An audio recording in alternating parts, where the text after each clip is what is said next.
Hello friends, मैं मीनाक्षी तेजस academy में आपका स्वागत करती हूँ। तो ये मेरे हैंडमेड्स नोट्स हैं जो मैंने खुद से बनाए और इन्हीं को पढ़ के मैंने अपना सीटेट और यूपीटेट क्लियर किया है। तो ये आज हम यहाँ पर भारत का भूगोल के विषय में डिटेल से पढ़ेंगे। तो स्टार्ट करते हैं आज की क्लास को।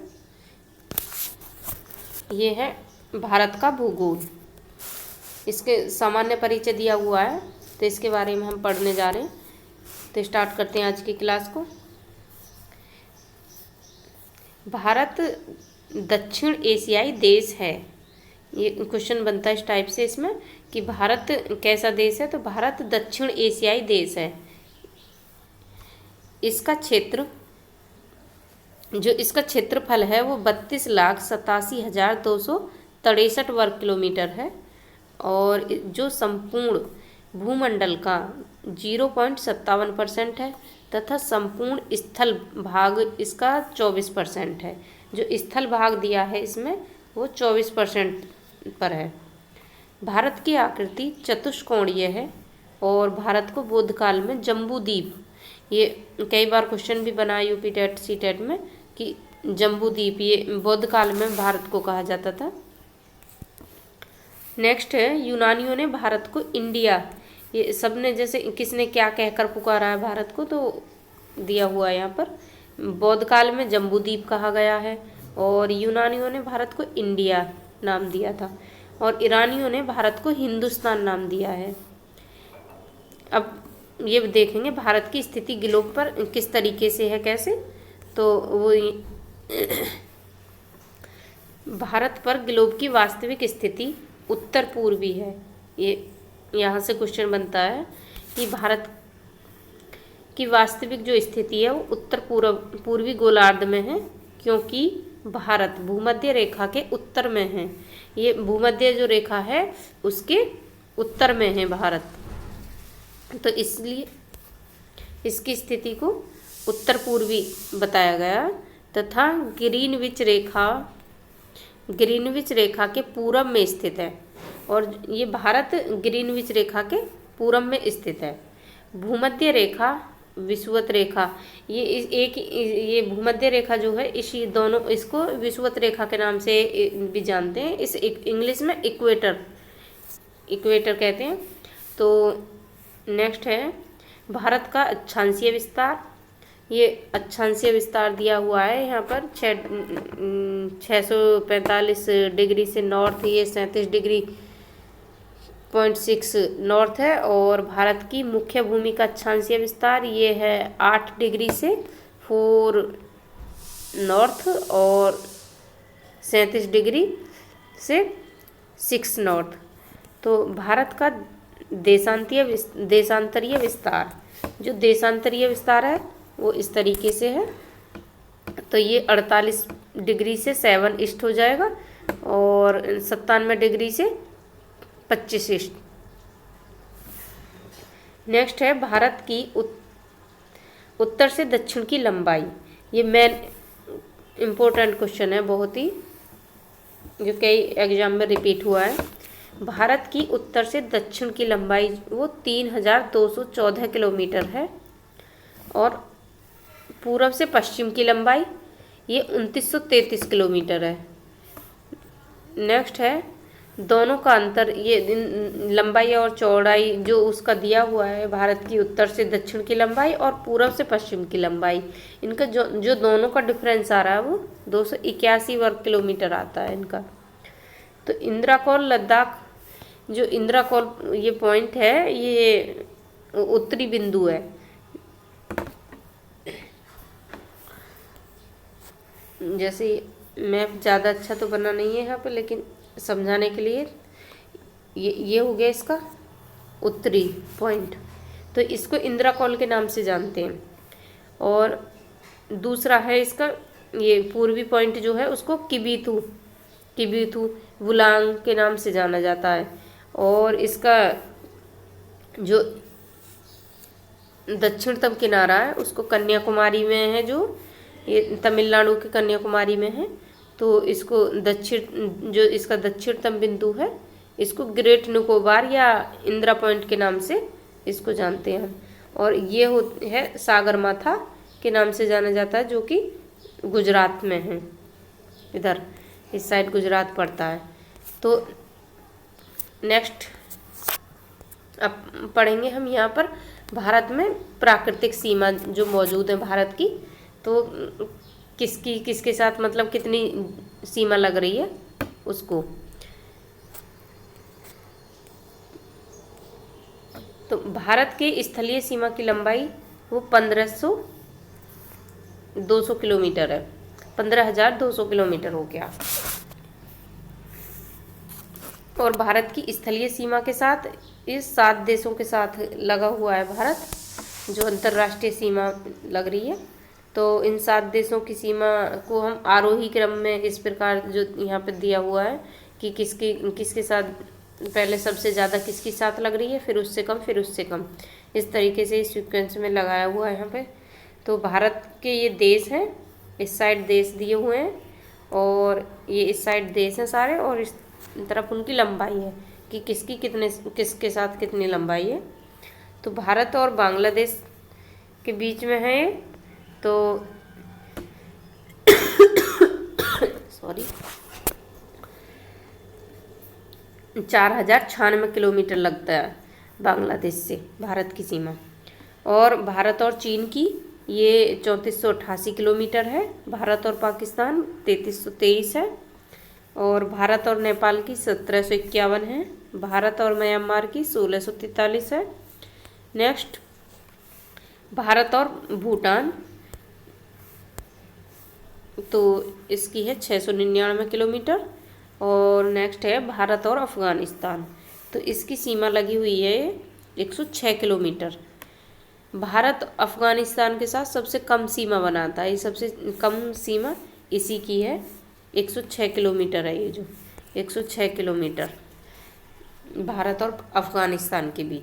और जो सबसे ज़्यादा सीमा लग रही है वो लग रही है भारत और बांग्लादेश के बीच, जो 4,096.7 किलोमीटर है। तो ये क्वेश्चन बनता है सबसे ज़्यादा सीमा किसके साथ लगती है, तो वो हो जाएगा बांग्लादेश, और सबसे कम अफ़गानिस्तान। तो नेक्स्ट अब पढ़ेंगे हम 7 सिस्टर्स के बारे में, जो भारत के 7 सिस्टर्स राज्य हैं। 7 सिस्टर स्टेट इन इंडिया, तो इसमें जो उत्तर पूर्वी राज्य शामिल हैं, तो इसमें पहला हो जाएगा हमारा अरुणाचल प्रदेश, दूसरा नागालैंड, तीसरा मणिपुर है, चौथा मिजोरम, और फिर नेक्स्ट है त्रिपुरा, फिर मेघालय है, फिर उसके बाद ये है असम। और 7 सिस्टर्स के भाई के रूप में इसको सिक्किम को जाना जाता है, जिसकी राजधानी गंगटोक है। ये भारत के 7 सिस्टर्स के नाम हो गए सारे, जो एग्जाम में इनमें से पूछे भी जाते हैं कि कौन सा ये 7 सिस्टर्स में आता है और कौन सा नहीं आता है। तो इनमें से कुछ ऑप्शन अलग से रख दिए जाते हैं और कुछ इनमें से, तो ये आपको पहचानना होता है इसमें से। नेक्स्ट क्वेश्चन है मानव निर्मित सीमा। अब जो ये मानव निर्मित सीमा है भारत की और पाकिस्तान के साथ, चीन के साथ, किसके साथ, मतलब क्या नाम दिया गया उसको, तो ये रेड क्लिफ, ये है 3323 किलोमीटर है। ये भारत और पाकिस्तान के बीच में है। नेक्स्ट है ये कृत्रिम सीमा है, जो रेड क्लिफ है, ये कोई मतलब पहले से ऐसे बनी हुई नहीं है, ये खुद के द्वारा हमारे, इसलिए इसको नाम दिया गया मानव निर्मित सीमा। तो ये खुद के द्वारा बनाई गई रेखा है एक, ये रेड क्लिफ रेखा के नाम से जानते हैं, जो कि भारत और पाकिस्तान के बीच में बनी हुई है। और ये सन 1947 में बनी थी। ये सन 1947 में सर सिरिल ने बनाई थी। सर सिरिल रेड क्लिफ इनका पूरा नाम है। जिनके द्वारा ये बनाई गई थी सन 1947 में। तो ये सर सिरिल रेडक्लिफ, तो इसका नाम ये इन्हीं के नाम पर रखा गया है, रेडक्लिफ। और कच्छ के दलदली क्षेत्र से प्रारंभ होकर हिमालय तक जाती है। ये कच्छ के दलदली क्षेत्र से प्रारंभ होकर हिमालय तक जाती है। नेक्स्ट है मैकमोहन रेखा। तो ये हेनरी मैकमोहन के नाम पर इसका नाम रखा गया है, ये हेनरी मैकमोहन के नाम पर, और जो कि ये अरुणाचल प्रदेश में है, जो भारत और अरुणाचल प्रदेश के बीच है। और डूरंड लाइन ये सैनिक सीमा है, तो ये भारत और अफगानिस्तान के बीच में है।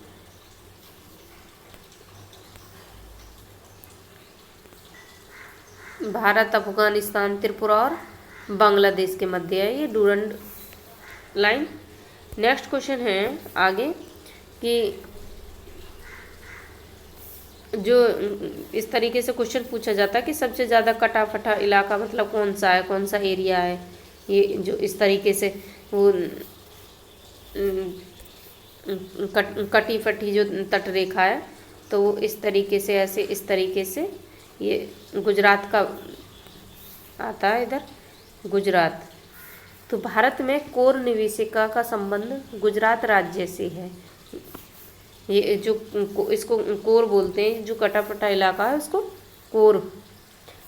कोरी के नाम से जाना जाता है। और जो कि ये गांधीनगर की राजधानी है गुजरात, और ये गुजरात में ही पड़ता है।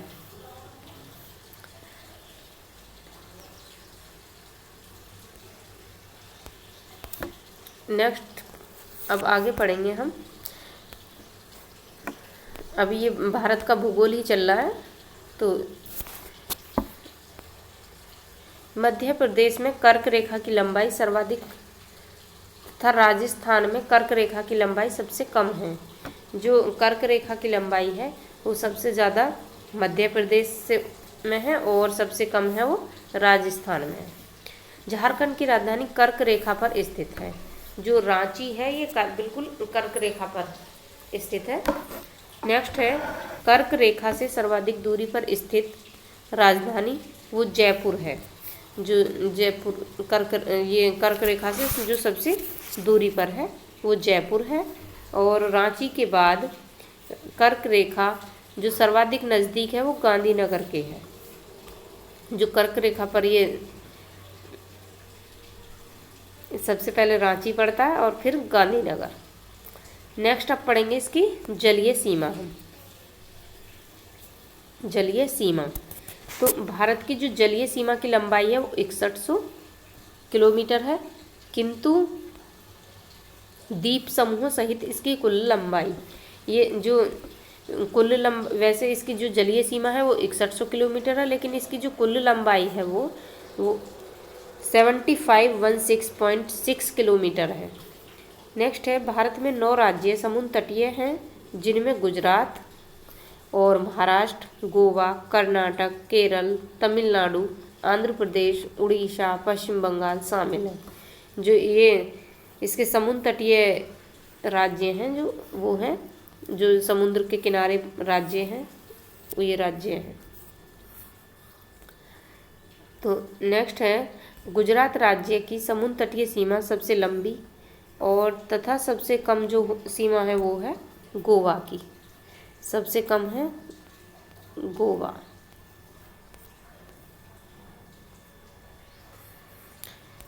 गुजरात की सबसे ज़्यादा है। अब पढ़ेंगे हम पाक जल संधि। तो पाक जल संधि ये तमिलनाडु में है, जो कि ये रामेश्वर द्वीप है जो तमिलनाडु में है। इसी को पम्बन द्वीप के नाम से भी जाना जाता है।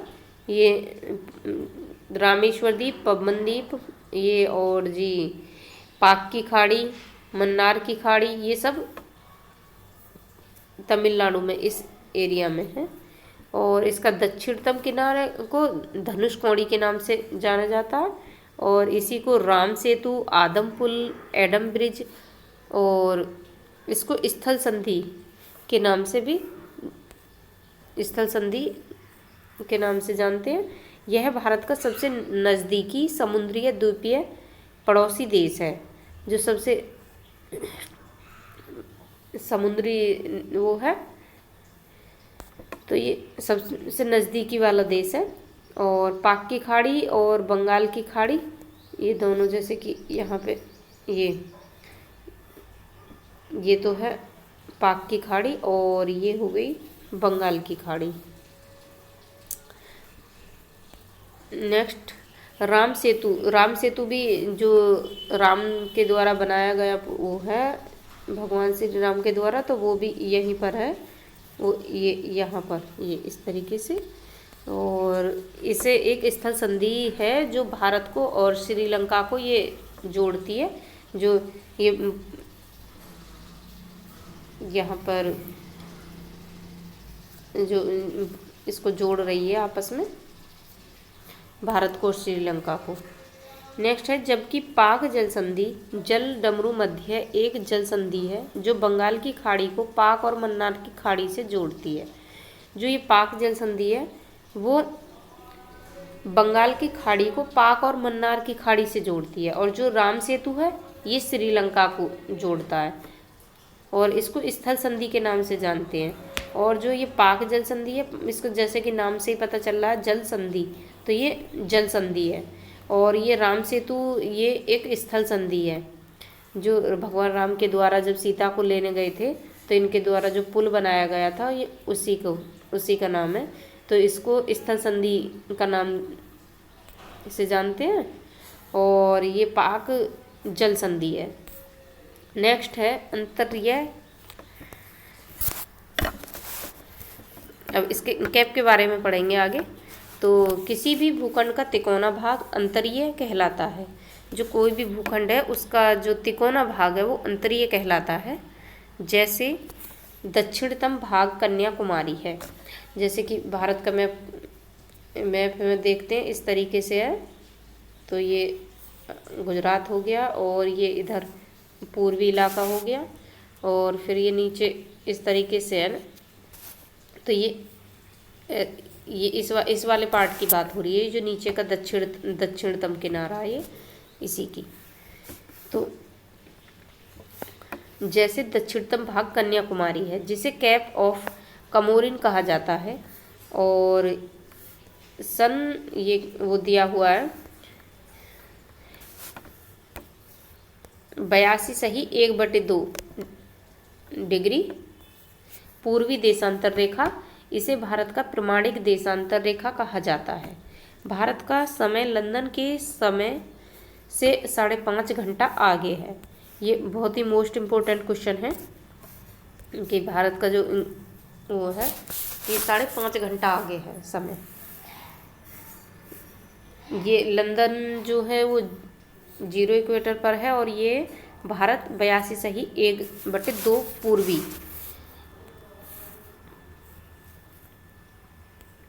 तो ये इसके द्वारा यहाँ पर ये जैसे ये निकाल के पूरा बताया हुआ कि किस तरीके से 5.5 घंटा आगे निकलता है। तो ये क्वेश्चन पूछा जाता है। मेन तो क्वेश्चन ये है कि कितने घंटा आगे, तो वो 5.5 घंटा आगे है। नेक्स्ट है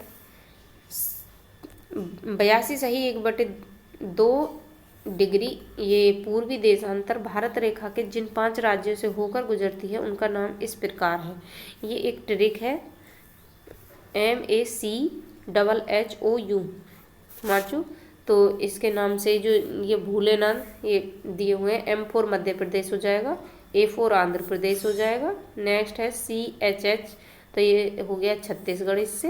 नेक्स्ट O4 उड़ीसा, और ये U4 उत्तर प्रदेश। ये एक ट्रिक है मतलब याद करने की, आप या तो ऐसे ही याद कर सकते हो या फिर इस तरीके से जो भूले ना तो सीक्वेंस में याद रहेगा। नेक्स्ट है 82.1/2 डिग्री ईस्ट देशांतर उत्तर प्रदेश के ये मिर्ज़ापुर से होकर गुजरती है, और 82.1/2 डिग्री ईस्ट देशांतर एक दूसरे को छत्तीसगढ़ में काटती है। तो क्वेश्चन ये बनता है कि कहाँ पर काटती है, तो ये छत्तीसगढ़ में काटती है। नेक्स्ट क्वेश्चन अब पढ़ेंगे हम भारत के भौगोलिक प्रदेश। सॉरी। अब जो भारत की भौगोलिक प्रदेश है उनके बारे में पढ़ेंगे। तो भारत को 4 भौतिक प्रदेशों में विभाजित किया गया है। तो इसमें पहला है उत्तर पूर्वी प्रदेश, पहला हो जाएगा उत्तर पूर्वी प्रदेश। दूसरा उत्तर का विशाल मैदान। तीसरा है दक्षिण का पठारी और प्रायद्वीपीय क्षेत्र। और चौथा है समुद्री क्षेत्र। तो इस तरीके से 4 भागों में इसको डिवाइड किया गया है। नेक्स्ट है उत्तर का पर्वतीय प्रदेश। तो भारत के उत्तर में पश्चिमोत्तर से लेकर पूर्व तक हिमालय पर्वतमाला विस्तृत है। इसकी लंबाई लगभग 2500 किलोमीटर है। पूर्व से पश्चिम में इसकी चौड़ाई, पूर्व से पश्चिम में जो चौड़ाई है वो 160 से 400 किलोमीटर है और ये लंबाई होगी 2500 किलोमीटर। नेक्स्ट, हिमालय पर्वतमाला के उत्तर में एक पहरी के रूप में विस्तृत है हिमालय, और ये 7 देशों में विस्तृत है, जिनमें ये उन 7 देशों के नाम दिए हुए गए हैं। यहाँ पर पाकिस्तान हो गया, अफगानिस्तान, पाकिस्तान, नेपाल, भारत, चीन, भूटान, म्यांमार, ये देश शामिल है इसमें। नेक्स्ट है आगे, हिमालय पर्वतमाला भारत में निम्न राज्यों में विस्तृत है। तो यहाँ पर भारत में 10 राज्य एवं 2 केंद्र शासित प्रदेश हैं। जो भारत में है वो 10 वो है और 2 केंद्र शासित प्रदेश जो हिमालय के अंतर्गत आते हैं। तो नेक्स्ट, हिमालय पर्वतमाला साइबेरियन से आने वाली ठंडी पवनों को रोककर भारत के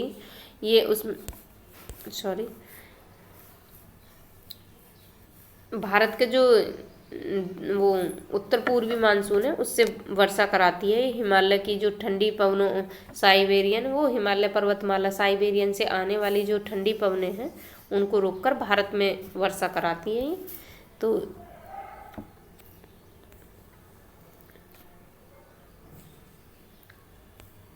अब ये नेक्स्ट है, हिमालय दक्षिण पश्चिम मानसूनी हवाओं को रोककर भारत में वर्षा कराती है और हिमालय पर्वतमालाओं पर अनेक औषधि गुण वाली वनस्पतियां ये पाई जाती हैं। हिमालय के पर्वत की उत्पत्ति संबंधित, ये हिमालय से उनकी उत्पत्ति से संबंधित वो है, ये प्राचीन मत दिया हुआ है। और दूसरा है अभिनव मत, जो प्लेट विवर्तनी के द्वारा हुआ है। अब नेक्स्ट हम इसी के यहाँ पर पढ़ेंगे कि कैसे हिमालय को 2 पार्टों में वो निर्माण हुआ है। तो ये प्राचीन मत है, ये प्राचीन मत है जो बताते हैं कि अंगारा लैंड के द्वारा ये हुआ है। तो इसमें ये पेंजिया हो गया, ये है पेंजिया, और इसके विखंडन ये इस तरीके से विखंडन के ये तैथिस सागर है और इसके वजह से ही हिमालय का ये निर्माण हुआ है फिर। और गोंडवाना लैंड से इसकी उत्पत्ति मानी जाती है। प्राचीन मत के अनुसार, ये यहाँ पर इसकी इसी की थ्योरी दी हुई है। प्राचीन मत के अनुसार है कि इसकी हिमालय पर्वत की उत्पत्ति किस प्रकार से कैसे हुई है। तो प्राचीन मत के अनुसार हिमालय पर्वत की उत्पत्ति तैथिस अथवा तैथिस भूसन्नति से हुई है। इस सागर में उपस्थित अवसादों पर जब अंगारा लैंड व गोंडवाना लैंड नामक भूखंडों से दबाव पड़ता है तब उपस्थित अवसाद वलित हो जाते हैं। इसे ही हिमालय कहते हैं। इसे जैसे कि वलित पर्वत के नाम से भी जानते हैं, तो इसीलिए इसका नाम वलित पर्वत रखा गया है। प्राचीन मत के अनुसार जैसे कि इस तरीके से ये उसकी हिमालय की उत्पत्ति बताई गई है। नेक्स्ट है इसकी ये प्लेट। तो ये 100 से 150 किलोमीटर एक मोटी परत जो दोनों ध्रुवों के चारों ओर निरंतर घूम रही है वो प्लेट कहलाती है। और टूजो विल्सन ने सबसे पहले प्लेट शब्द दिया था। ये इसमें नाम पूछा जाता है कि सबसे पहले प्लेट शब्द ये किसने दिया था, ये टूजो विल्सन है। टूजो विल्सन ने सबसे पहले प्लेट शब्द दिया है और विवर्तनिक का अर्थ है संचालन या गति। प्लेटों के घूमने के कारण 3 स्थितियां उत्पन्न होती हैं। पहला है इसमें ये इस तरीके ऐसे 3 स्थिति उत्पन्न हो रही हैं, ये इस तरीके से, ये दोनों एक इधर से भी एक प्लेट आएगी और इधर से भी, दोनों आपस में टकराएंगे। नेक्स्ट है ये भी अलग डायरेक्शन में जाएगा और ये भी अलग जाएगा। नेक्स्ट इस तरीके से है ये।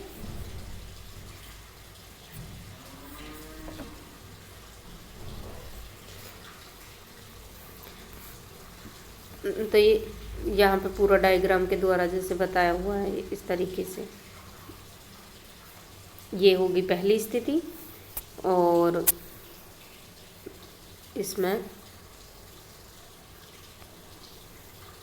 ये यहाँ पर दोनों एक साइड जा रही हैं, तो ये होगी दूसरी स्थिति, ये दूसरा है और ये तीसरी स्थिति। इस तरीके से 3 वो दिया हुआ है। और अब जो न्यून वो है मत, तो उसके अनुसार है या अभिनव मत के अनुसार हिमालय पर्वत की उत्पत्ति इंडिया व यूरेशिया प्लेट के टकराने से हुई है। जो इंडियन और यूरेशियन प्लेट है उसके टकराने से ये हिमालय पर्वत की उत्पत्ति बताई गई है, जो अभिनव मत है उसके अनुसार। ये भारत का जो ऊपरी हिस्सा है उत्तरी, उसी के सारे वो हैं हिमालय के पार्ट की कौन सा क्या है। तो ये ऊपर वाला है, इसका ये काराकोरम पर्वत हो गया, यहाँ पर ये कैलाश पर्वत हो गया और ये ऊपर गॉडविन ऑस्टिन हो गया और इसको रक्तपोशी नंगा पर्वत है, पीर पंजाल पर्वत हो गया इधर, और यहाँ पर हो गया ये नंदा देवी जो उत्तराखंड में पड़ता है, और इससे नीचे आएंगे तो ये है हो जाएगा यहाँ पर कंचनजंगा, और नेक्स्ट हो जाएगा ये नामचा बरवा, और नीचे मिसमी हो जाएगा ये। नेक्स्ट आगे पढ़ेंगे अब इसमें काराकोरम के बारे में कि काराकोरम पर्वत ट्रांस हिमालय का भाग है। यह उत्तर में स्थित पर्वत है। यह पर्वत वर्तमान में भारत के लद्दाख में, ये जो लद्दाख में केंद्र शासित प्रांत में विस्तृत है। इसका प्राचीनतम पर्वत का कृष्णगिरी था और काराकोरम पर्वत को तिब्बत में कैलाश पर्वत कहा जाता है। K2 गॉडविन ऑस्टिन, और इसकी लंबाई 8611 मीटर है और भारत की सबसे ऊंची चोटी जो काराकोरम के पश्चिमी भाग में गिलगित बल्टिस्तान क्षेत्र में स्थित है।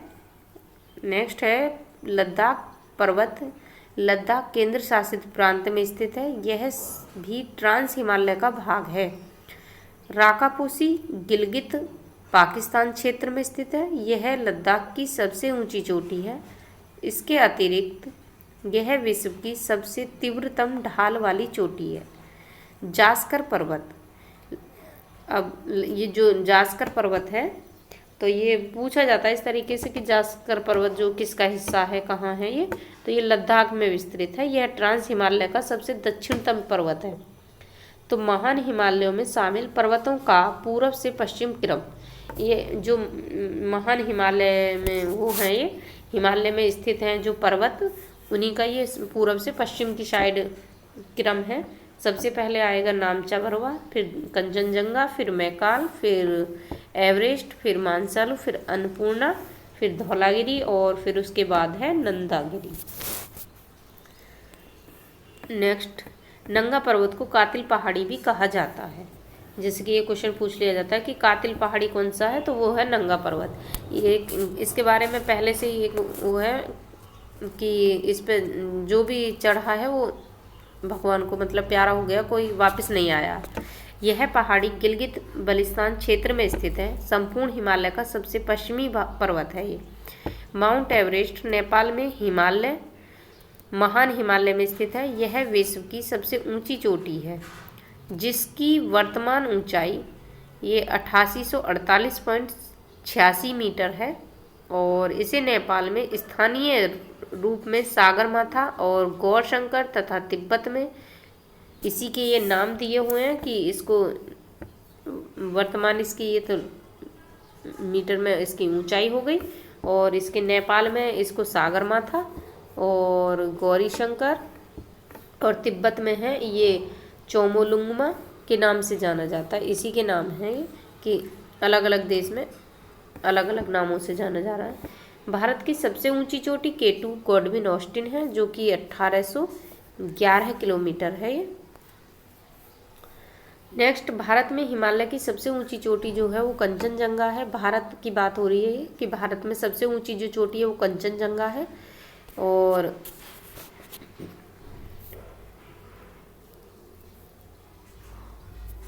नेक्स्ट है, पूर्ण रूप से भारत में स्थित सबसे ऊंची चोटी नंदा देवी है। पीर पंजाल जम्मू कश्मीर में स्थित है। यह मध्य हिमालय की सबसे लंबी पर्वत श्रेणी है।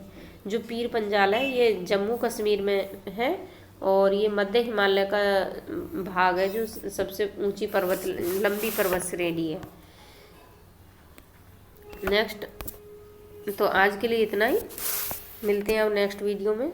और ये अगर मेरा आपको जो भी कंटेंट है ये हैंडमेड नोट्स हैं पसंद आ रहे हैं तो कमेंट करो वीडियो में, और लाइक और सब्सक्राइब कीजिए ताकि मैं आगे और भी वीडियो लेके आ सकूं।